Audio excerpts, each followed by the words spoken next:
sarili.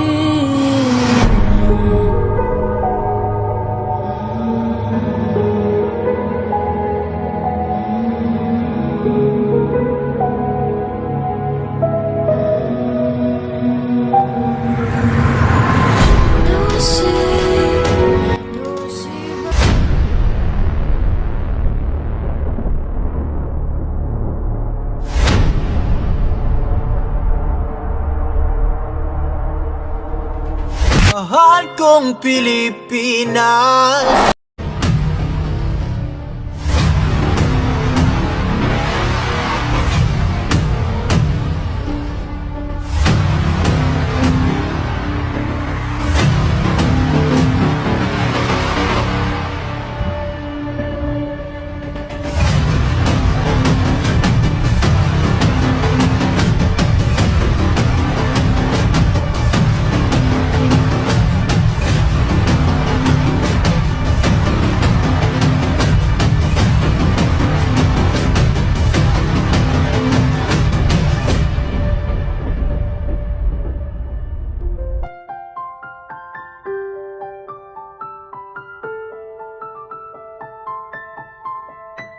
Depression, greed, and poverty are significant events in the Philippine history, emphasizing the struggle of Filipinos for independence against Spanish rule, blood, sacrifice, and death.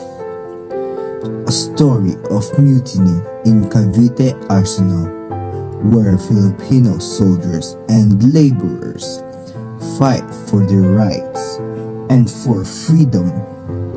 The wrong judgment and the injustice of colonial rule that led to the execution of the three prominent priests, the Gomburza. Sa panahon ng mga Kastila bilang ating mga mananakop, sila ang may kontrol sa lahat, kabilang sa pamamagitan sa simbahan. Hadlang at baluktot ang kanilang mga paniniwala. Ayaw nila ibigay pamamahala ng simbahan dahil sa mga salapi na kuha nila dito.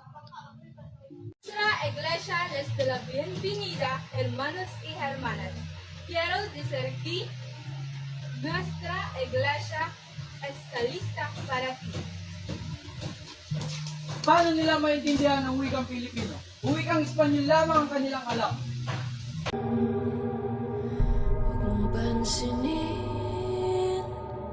Sa pagdating ng bagong gobernador general na si Rafael D. Izquierdo noong taong 1871, mas lumakas ang loob ng mga praileng Espanyol na gawin ang kanilang mga nais lamang sila'y malapit dito. Panginoon, hindi ito maaari. Hindi dapat ito magpatuloy. May karapatan din tayo dito. Ito'y mga susuran lang. Lalaban tayo. Lalaban tayo para sa ating bayan.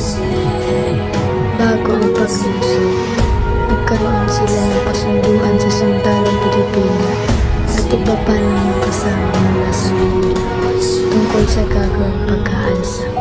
Nilusog na ng mga Pilipino ang Fort San Felipe at naibanan at pinatay ang ilang mga tanod at bantay doon ng mga Espanyol sa pangunguna ni Fernando Lamadrid. Ciberinformes de disturbios en Cavite. Está claro que los filipinos están conspirando contra nosotros. Necesitamos reprimir esta rebelión antes de que se extienda.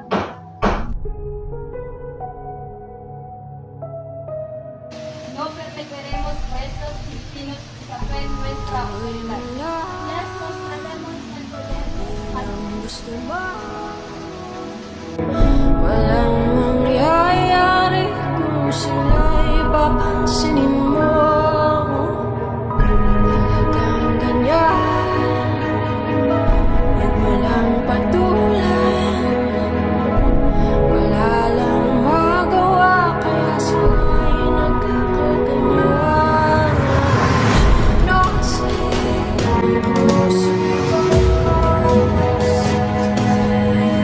Wala pa bang dumarating na tulong mula sa Maynila? Wala pa, sir.